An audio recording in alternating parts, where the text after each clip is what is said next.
Bismillahirrahmanirrahim. Assalamualaikum warahmatullahi wabarakatuh. Salam satu Malaysia.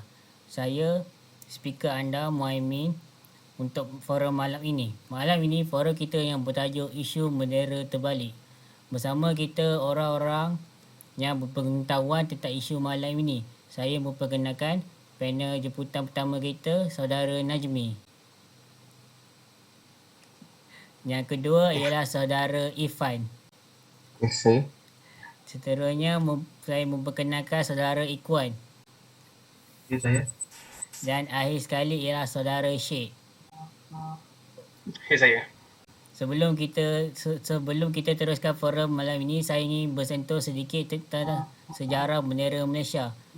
Pada tahun 29 November 1949, Majlis Raja-Raja dengan kerjasama Majlis Perundangan Persekutuan telah mengadakan pertandingan untuk memilih reka bentuk bendera bagi kerajaan yang bakal dibentuk pada Mei 1943 dan seramai 373 karyawan telah mengambil bahagian. Pada 15 November 1949, hanya 3 reka bentuk yang berjaya dipilih ke peringkat akhir dan ciptaan Encik Muhammad bin Hamzah, Arkitek Jabatan Kerja Raya Negeri Johor telah dipilih sebagai pemenang. Reka bentuk bendera tersebut telah dibuat beberapa pindaan iaitu bulan sabit dan bintang pada asalnya berwarna putih diganti dengan warna kuning bagi melambangkan warna diraja. Reka bentuk bendera tersebut telah mendapat kelulusan King George VI pada 19 Mei 1950. Pada 26 Mei 1950, buat pertama kalinya bendera Persekutuan Tanah Melayu telah dikibar di pekarangan Istana Sultan Selangor dengan dihadiri oleh Duli Yang Maha Mulia Raja-Raja Melayu dan pegawai King George VI. Bendera Persekutuan Tanah Melayu telah dinaikkan dan berkibar secara rasmi pada 31 Ogos 1957 di Padang Kelab Selangor seiring dengan berkumandangnya lagu Neraku yang buat kali pertama diperdengarkan kepada umum. Bendera Persekutuan Tanah Melayu yang sebelum ini berjumlah 11 jalur melintang berwarna merah dan putih telah ditambah jalurnya kepada 14 jalur sebaik saja kemasukan Sabah, Sarawak dan Singapura dalam Persekutuan Malaysia pada 19 September 1963. Saya juga akan cuba jelaskan masuk di sebalik jalur gemilang kita. Pertama, bintang merah 14 melambangkan jumlah 13 negeri dan wilayah persekutuan di negara. Keduanya, bulan sabit melambangkan agama Islam sebagai agama rasmi persekutuan dan negara. Seterusnya, jalur merah bukti keberanian dan kesiapsiagaan dalam menghadapi pelbagai rintangan dan cabaran. Kemudiannya, warna biru tua melambangkan perpaduan negara yang berbilang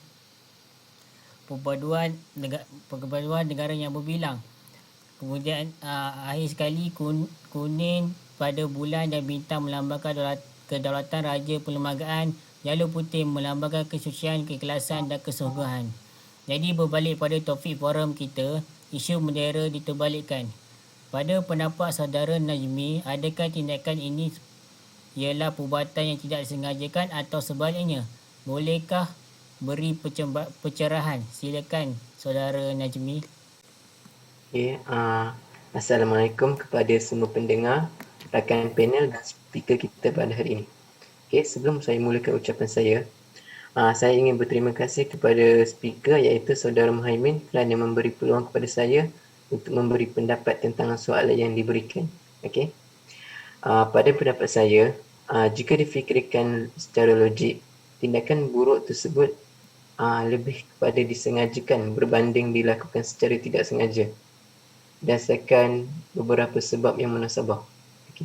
Okey, pertama sekali, mengapa saya mengatakan ia disengajakan adalah kerana Malaysia telah merdeka dan bendera Malaysia telah wujud selama 57 tahun lamanya dan ia adalah tempoh yang terlalu lama. Jadi mustahil jika terdapat penduduk atau sesiapa di Malaysia yang masih tidak tahu tentang posisi bendera Malaysia yang betul kerana bendera tersebut sudah terkibar di merata kawasan di Malaysia. Jadi jika terdapat penduduk yang mengatakan bahawa perbuatan tersebut berlaku secara tidak sengaja, pasti mereka mempunyai motif yang buruk dalam berbuat demikian. Okay. Sebab yang kedua pula adalah saya khususkan kepada warga emas yang bercuti atau menetap di Malaysia. Okay. Jika terdapat daripada mereka yang melakukan perbuatan tercela tersebut dan mengatakan ia tidak sengaja kerana mereka tidak tahu tentang posisi bendera Malaysia yang betul, ia sudah semestinya satu penipuan kerana kebiasaannya sesiapa sahaja yang ingin bercuti atau menetap di negara luar, mereka sudah tentu akan mengkaji selidik tentang latar belakang dan serta asas-asas negara tersebut sebelum pergi ke sana, supaya mereka dapat menjamin keselamatan dan kehidupan yang baik di sana. Jadi tidak logik jika seseorang mahu ke negara luar tetapi tidak kaji selidik tentang asas sebuah negara tersebut, terutamanya lambang dan bendera negara tersebut. Jadi mereka yang melakukan perbuatan tersebut sudah semestinya tidak melakukan penipuan, dan tiada sebab mereka tidak tahu tentang corak bendera Malaysia melainkan ianya penipuan. Okay.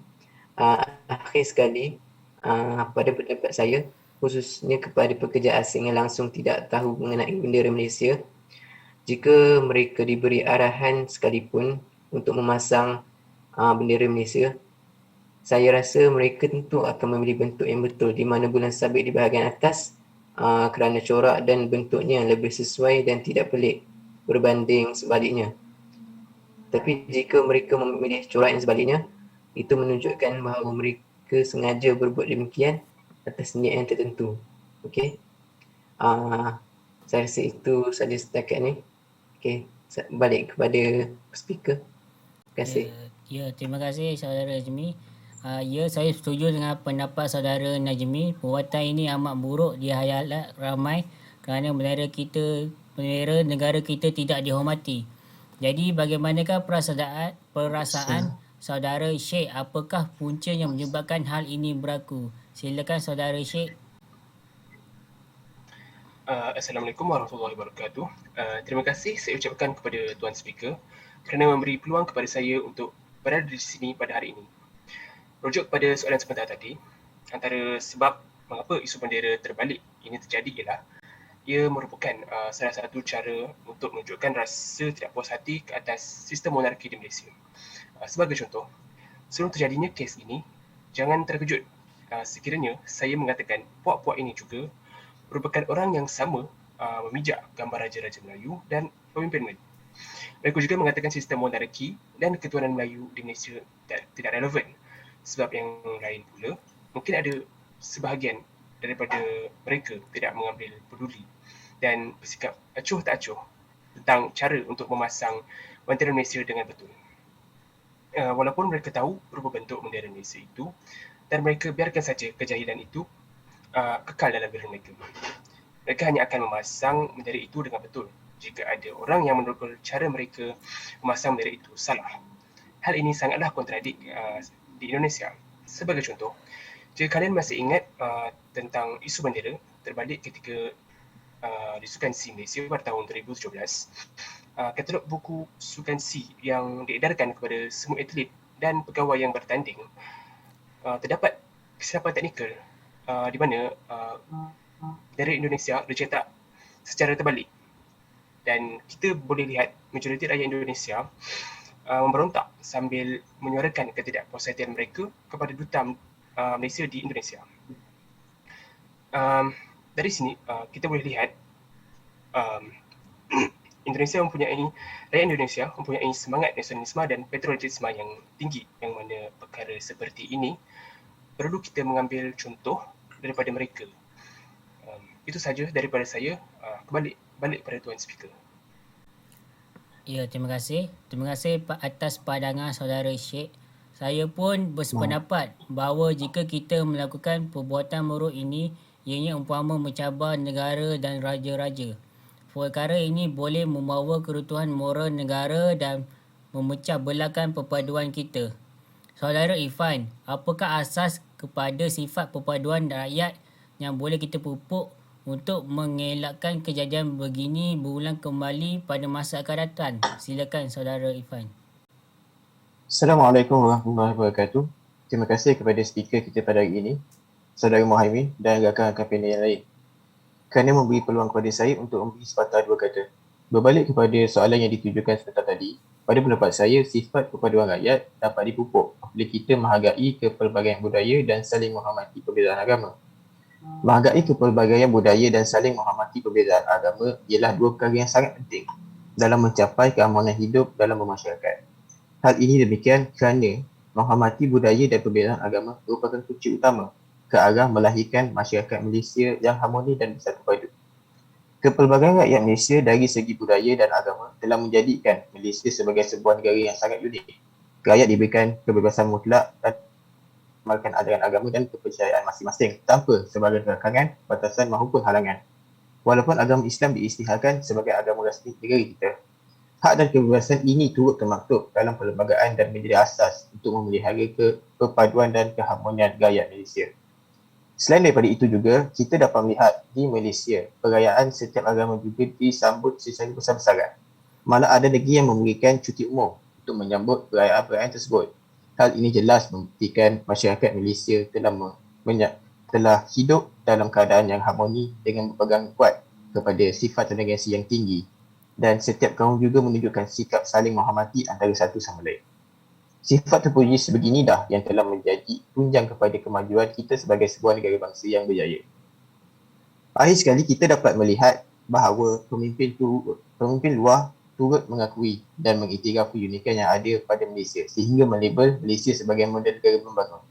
Pengiktirafan ini adalah berdasarkan penilaian mereka terhadap 3 perkara asas dan utama yang dimiliki oleh Malaysia, iaitu keseluruhan sistem demokrasi, mempunyai kerajaan yang efektif dan pembangunan ekonomi yang baik. Ketiga-tiga perkara ini perlu dimantapkan supaya sejajar dengan kehendak rakyat yang cintakan keamanan dan kesejahteraan di negara kita ini. Berbalik kepada speaker, Saudara Muhaimin. Ya, terima kasih. Terima kasih Saudara Irfan atas perkongsian anda. Negara kita sememangnya sudah mempunyai arah tujunya tersendiri untuk mencapai kejayaan negara yang makmur dan berjaya. Perbuatan khianat mereka yang tidak menghormati jalur gemilang ini merupakan duri dalam daging, dan mereka ini perlu diambil tindakan sebelum ideologi mereka tersebar ke generasi yang akan datang. Terakhir sekali, soalan saya ingin ditujukan kepada Saudara Ikhwan. Apakah iktibar daripada isu bendera terbalik yang berlaku di dalam negara kita sekarang? Silakan Saudara Ikhwan. Bismillahirrahmanirrahim. Assalamualaikum warahmatullahi wabarakatuh. Pertama kali, terima kasih kepada speaker kita iaitu Saudara Muhaimin kerana dapat saya bercakap pada hari ini. Jadi berbalik kepada soalan yang diajukan, isu bendera jalur gemilang terbalik ini amatlah harus dititik berat oleh semua lapisan masyarakat. Semua pihak termasuk pengurusan sesebuah institusi pendidikan perlu mengambil iktibar di sebalik isu pemasangan jalur gemilang terbalik yang telah berlaku di dalam negara tercinta ini. Jadi, apakah iktibar yang boleh kita dapat daripada isu ini? Iktibar yang kita boleh dapat daripada isu ini, kita masyarakat Melayu haruslah melahirkan sifat kepaduan dalam diri masing-masing. Tidak kisah berbeza bangsa, agama sekalipun. Kerana dengan ini, kita dapat mencegah hal-hal seperti ini berulang dan dengan adanya perpaduan dalam diri setiap masyarakat.